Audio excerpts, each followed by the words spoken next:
भाग्य या दुर्भाग्य हो सकता है, क्योंकि दो प्रकार के व्यक्तित्व होते हैं। एक व्यक्तित्व ऐसा होता है जो साधना के बल पर जब मृत्यु को प्राप्त होता भी है तो उसमें यह क्षमता होती है मृत्यु के बाद भी कि वो जैसा चाहे वो गर्भ चुने, कि मैं यही इस गर्भ में जन्म लूंगा, इस मां के पेट से जन्म लूंगा। वो वही गर्भ में जन्म लेता है। जब कृष्ण का जन्म होने को हुआ तो उससे 4 दिन पहले देवकी को स्वप्न हुआ। कृष्ण ने कहा कि मैं तुम्हारे गर्भ से जन्म लूंगा, और थालियां बजने लगी, आवाज होने लगी, मधुर ध्वनि वाद्य होने लगे। ये सब क्या था? कृष्ण को बिल्कुल मालूम था कि मुझे जन्म कहां लेना है, और तुम्हारे हाथ में वो स्थिति नहीं है। इसलिए तुम्हारा जन्म लेना और किसी के घर में जन्म ले लेना कोई बहुत बड़ी घटना नहीं है। यह तो एक चांस है कि तुमने अच्छे कुल में जन्म ले लिया, या सामान्य कुल में जन्म ले लिया, या जहां के भौतिक व्यक्ति थे उनके यहाँ जन्म ले लिया, या जहां आध्यात्मिक व्यक्ति थे उनकी जन्म ले लिया। ये तुम्हारे चांस की बात हुई, तुम्हारे हाथ में वो सत्ता थी नहीं। हो सकता है अगली बार तुम्हारे हाथ में ये सत्ता बने कि जहां तुम गर्भ लेना चाहो, जन्म लेना चाहो, वहां ले सको, और हो सकता है इस जीवन में वापस जन्म लेने की जरूरत नहीं पड़े। ये तुम्हारे हाथ में।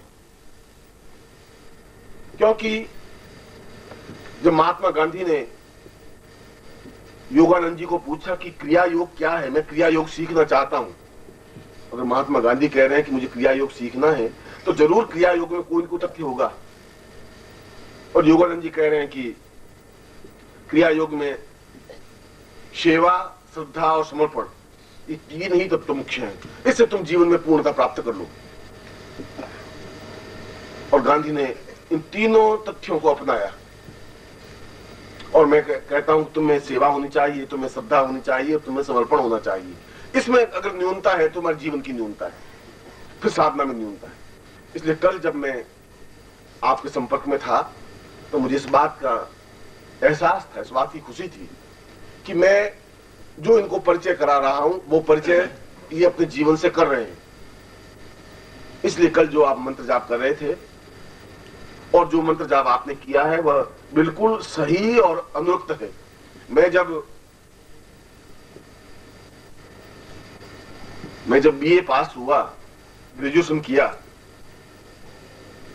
तब मैंने अपना वेट तुलवाया, वजन किया, तो उसमें मेरा वजन 62 किलो था, 62 किलो। फिर 2 साल बाद मैंने एमए किया तो शायद मेरे मन में आया कि मैंने एमए कर लिया है, बीए से बाद में 2 डिग्री, एक पूरी डिग्री ले ली है, बहुत वेट बढ़ गया होगा, और मैंने देखा तो 62 किलो ही वजन था। और बाद में पीएचडी कर ली तब भी 62 किलो ही वजन था। तो तुम्हारी साधना करने से तुम्हारा वेट बढ़ नहीं जाएगा, वजन बढ़ गए तो मालूम पड़ गया अब मेरी साधना में ज्यादा सफलता मिल गई। या चेहरे पर कोई रोशनी तेजी से बहेगा नहीं, कोई लाइट लगाने की रात को जरूरत नहीं है, आप खड़े हुए घर में रोशनी फैल गई। यह तो तुम्हारे जीवन की पूर्णता का एक चक्र है जो और ऊपर उठे हो। न शरीर में कोई अंतर आता है, न वजन में कोई अंतर आता है, न कोई चीखने और चिल्लाने में कोई अंतर आता है। अंतर आता है एमए और बीए पास के व्यक्तित्व में अंतर यह कि वो उससे ज्यादा ज्ञानवान है, उससे ज्यादा सामर्थ्यवान है, उससे ज्यादा क्षमतावान है। इसलिए कल शाम के अपने खुद के पर्सनैलिटी से इस समय पर्सनैलिटी तुम तुलना करो तो तुम्हारे व्यक्तित्व में बहुत अधिक अंतर नहीं आ पाएगा। अंतर आ पाया कि तुमने जो कुछ प्राप्त किया है वह तुम्हारे पास जन्म हो पाया है, वह तुम्हारे पास क्षमता हो पाई है। और एक बात का हमेशा ध्यान रखो कि मेरे जैसा गुरु कम से कम असत्य भाषण नहीं कर सकता, और ब्राह्म मुहूर्त में तो करोड़ रुपए देने पर भी मैं असत्य भाषण नहीं करूंगा। अगर मैं कह रहा हूं कि तुम बिल्कुल सही और सही सिद्धि पर हो तो मैं गारंटी के साथ कह सकता हूं तुम सही और निश्चित रूप से सिद्धि पर हो।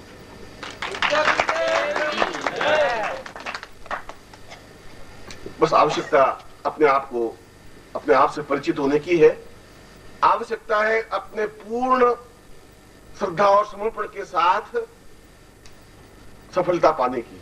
तो जहां श्रद्धा है और समर्पण है वहां सफलता है। और सफलता तो तुम्हारे सामने हाथ जोड़े खड़ी ही हुई है। तुम्हें थोड़ा सा आगे एक कदम बढ़ाना है और अपने गले में जयमाला डाल दी। अब तुम खुद के तुम्हारे पांव टिटके हुए हैं तो वरमाला लिए हुए खड़ी रहेगी वो।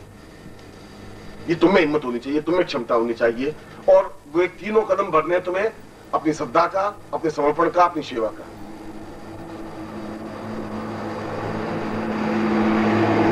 यह जो मैंने मंत्र तुम्हें दिया है, अगर इस मंत्र से ब्रह्मोपनिषद में कह रहा है कि ब्रह्मा ने साधना सिद्ध की और उसी को या स्वर्णदेह अप्सरा को प्रत्यक्ष किया, इस मंत्र से अगर मैंने स्वर्णदेह अप्सरा को प्रत्यक्ष किया, कई वर्षों तक मेरे संपर्क में है, तो इसी मंत्र से तुम भी स्वर्णदेह अप्सरा को प्रत्यक्ष प्रकट कर सकते हैं और उसकी पूर्णाहुति मैं आपको संपन्न करवा रहा हूं।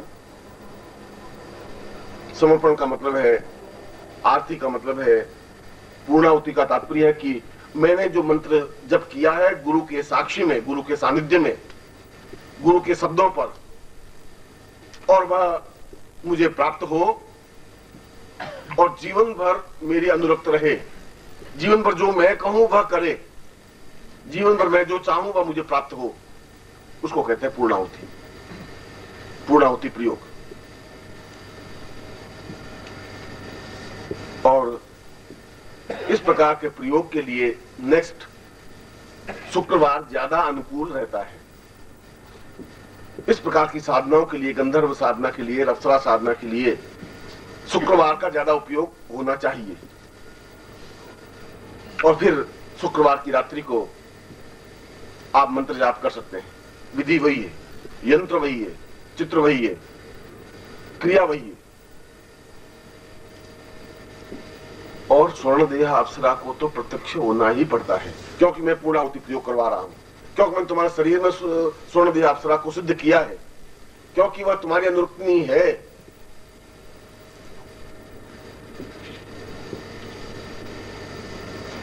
और यह जीवन का एक एहसास होता है, यह जीवन का सौभाग्य होता है कि तुम अपने जीवन में उस अनुकूलता को प्राप्त कर सको और अपने पूरे जीवन में अपने जीवन को संवार सको, सजा सको, जीवन को जगमगाहट दे सको। और यदि मैं इस बात को देखता हूं, अगर तुम में कमी होती, अगर तुम्हारी साधना में न्यूनता होती, तो मैं तुम्हें दो टूक डांट करके कह सकता था कि तुम्हें कमी है। इसमें कोई दो राय नहीं, तुम जितना बिंब अपने चेहरे पर लाना चाहो नहीं ला सकते हो। यह तो मन की एकाग्र होने की बात है, क्योंकि मैं कहता हूं कि तुम्हारे सामने बिंब होना चाहिए और फिर मंत्र जप होना चाहिए, और बिंब उतना साकार तुम्हारे आंखों के सामने नहीं हो पा रहा है, इस बात को भी मैं एहसास कर रहा था। और बिंब बेकार साकार नहीं हो रहा है, इसके पीछे तुम्हारा खुद का पूर्ण रूप से डूब जाने की क्रिया नहीं है, समर्पण की क्रिया नहीं है। अगर मुझे भी साधना करनी पड़ेगी तो मुझे अपने गुरु में डूबना ही पड़ेगा। और यदि मैं बीए पास करूंगा, बीए पास करना चाहूंगा, तो रात भर किताबों में डूबना ही पड़ेगा। मुझे एक एक प्रश्न याद करना पड़ेगा, आंखें लाल हो जाएगी, एकदम से चेहरा थक जाएगा, 10 किलो वेट कम पड़ जाएगा, मगर मुझे वो पूरी किताब फिजिक्स और केमिस्ट्री मुझे मौखिक याद होनी चाहिए, तब बीए में पास हो पाऊंगा। उसमें समर्पण तो होना ही पड़ेगा, उन पुस्तकों, उस विषय में, उस सब्जेक्ट में। अगर समर्पण नहीं है तो फेल हो जाएगा। और समर्पित होना पड़ता है, पत्नी के प्रति समर्पित होना पड़ता है, समाज के प्रति समर्पित होना पड़ता है, पैसा कमाने के प्रति, और पूर्ण समर्पण होना पड़ता है व्यापार के प्रति। जहां व्यापार में तुम समर्पित नहीं होते, व्यापार में सफलता नहीं मिल पाती। कर लेंगे 8 बजे उठेंगे, 9 बजे दुकान खोल देंगे, चले जाएंगे, शाम को 4 बजे दुकान बंद कर पीछे चले जाएंगे, तो फिर व्यापार तुम्हारा नहीं चल सकता।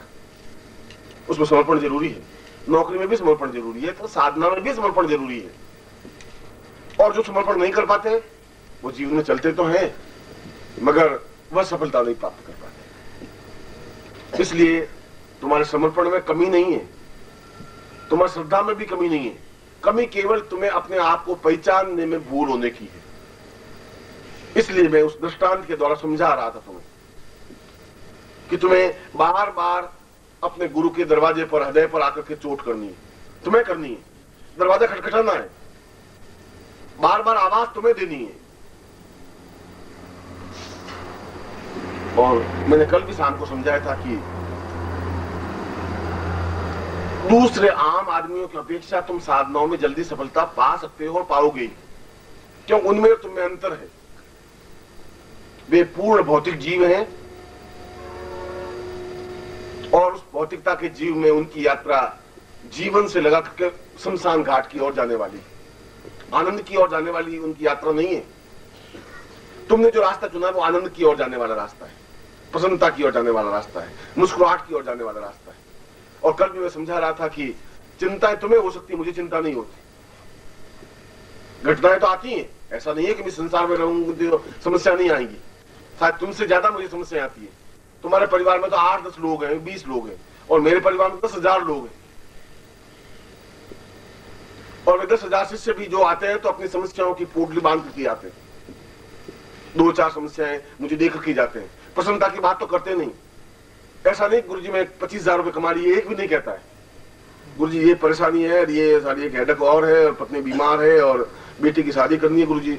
वो 4-6 समस्याएं देके जाते हैं, मैं झेल लेता हूं। तुमसे ज्यादा मेरे पास समस्याएं, तनाव होते हैं, उसके बावजूद भी मैं अपने चेहरे पर किसी प्रकार की चिंता नहीं रखता हूं, रहती नहीं है, क्योंकि उसके रास्ते मुझे मालूम है, उसको हल करने के क्षण मुझे मालूम है। इसलिए मैं तुम्हें कह रहा हूं, तुम्हारे पास और जितनी ज्यादा समस्याएं, तनाव हो, आप मुझे दीजिए, मैं उसको ले लूंगा। और तुम निश्चिंत रहिए, तुम्हें निर्भीक रहना है, तुम्हें निर्द्वंद रहना है कि मैंने अपना सब कुछ सौंप दिया, मैं अपने आप निश्चिंत रहूं। और तुम निश्चिंत रह सकोगे तो साधना में सिद्धि प्राप्त हो सकेगी। जब मैं लेने वाला हूं तुम्हारी चिंताएं, तुम्हारी समस्याएं, तुम्हारी बाधाएं अपने ऊपर झेलने वाला हूं, जब मैं खुद चल के कह रहा हूं, फिर तुम्हें घबराने की जरूरत ही नहीं, क्योंकि तुम जिंदगी में अकेले नहीं हो। तुम्हें विचलित होने की जरूरत नहीं है।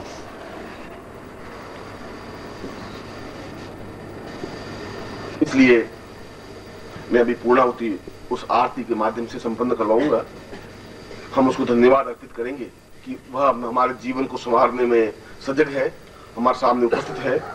और मैं आपको कह रहा हूं कि मैं शादीशुदा हूं, तो तुम्हें भरोसा करना ही पड़ेगा कि मैं शादीशुदा हूं। और मैं कह रहा हूं कि मेरी एक पत्नी है, इस बात को भी तुम्हें भरोसा करना ही पड़ेगा कि मेरी एक पत्नी है। और मैं कह रहा हूं मेरी पत्नी यही है। अब तुम यहां ढूंढने लग जाओ तो यहां पत्नी है नहीं, यहां पर भी पत्नी नहीं है, पर है, और बहुत नजदीक पत्नी है। पर तुम इसी क्षण से यहाँ कुर्ते झटक करके देखने लग जाओ तो पत्नी यहाँ नहीं मिलेगी, इसमें दबी हुई नहीं है। और तुम यहाँ कुर्ता अपने झटक करके देखने लगो, सुन दिया कहाँ बैठी है, यहाँ नहीं मिल सकती। पर इसका तात्पर्य यही नहीं मेरी पत्नी है ही नहीं। मैं आवाज दूंगा, पत्नी उपस्थित हो जाएगी, और तुम आवाज दोगे, सुन दिया खड़ी हो जाएगी।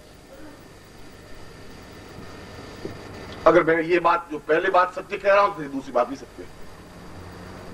मगर मुझे कॉन्फिडेंस है, मैं आवाज दूंगा तो उपस्थित होगी। तुम्हारे मन में संशय कि बुला तो ले, शायद आएगी भी कि नहीं आएगी, कि अब गुरुजी कह रहे हैं तो शायद सही होगा, और अब कह नहीं सकते भैया, बस अब क्या बता रहे। संशय आत्मा तुम्हारी, मेरी तो है नहीं। मुझे तो तुम पे भरोसा है। तुम रात को मुझे हाथ पकड़ के ले जाओ कि गुरुजी चलो मेरे साथ, तो मैं आपके साथ जहां भी आपको मैं चलने को तैयार हूं। मुझे है ही नहीं डर, डाउट है ही नहीं कि तुम मेरा हित कर ही नहीं सकते, क्योंकि तुम मेरे खुद के हो। तुम मेरा कत्ल नहीं कर सकते, मुझे मार नहीं सकते, मुझे समस्या पैदा नहीं कर सकते तुम्हारे। और मैं चला जाता हूं, तुम्हारे शिष्यों के यहाँ चला जाता हूं। मैं तो पहली बार उस गांव को देखता हूं, शहर को पहली बार देखता हूं, उनकी कार में पहली बार बैठता हूं कि गुरुजी घूमने चले, चलिए कि गुरुजी रात को 11 बजे आएंगे। अच्छी बात है, 11 बजे आ जाए। मेरे मन में डाउट नहीं है। इसलिए डाउट नहीं है कि मुझे भरोसा है कि तुम मेरे हो, 100% मेरे हो। इसलिए मुझे भरोसा है कि मेरी पत्नी मेरी है, एक आवाज की दूरी पर खड़ी। और इसलिए तुम्हें विश्वास होना चाहिए कि तुम्हारी आवाज की दूरी पर मैं खड़ी। और इसी मंत्र को तुम्हें पुनरुक्ति करना है। जब भी इस मंत्र का उच्चारण करोगे 100 बार या एक माला, और आवाज दोगे तो तुम्हें आवाज सुनाई देगी, तुम्हारे सामने उपस्थित होगी, तुम्हारा कहना मानेगी, तुम्हारे जीवन को संभालेगी। क्योंकि मैंने तुम्हारे शरीर में स्वर्ण दिया को सिद्ध किया है, और मैंने किया है तो निखिलेश्वरानंद ने सिद्ध किया है। मामूली बात नहीं है, बहुत बड़ी बात है, बहुत बड़ी घटना है जीवन की।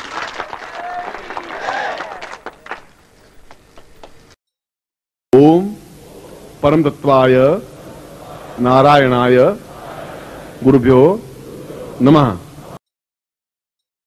ओम ह्रीं मम प्राण देह रोम प्रतिरोम चैतन्य जाग्रय ह्रीं ओम नमः।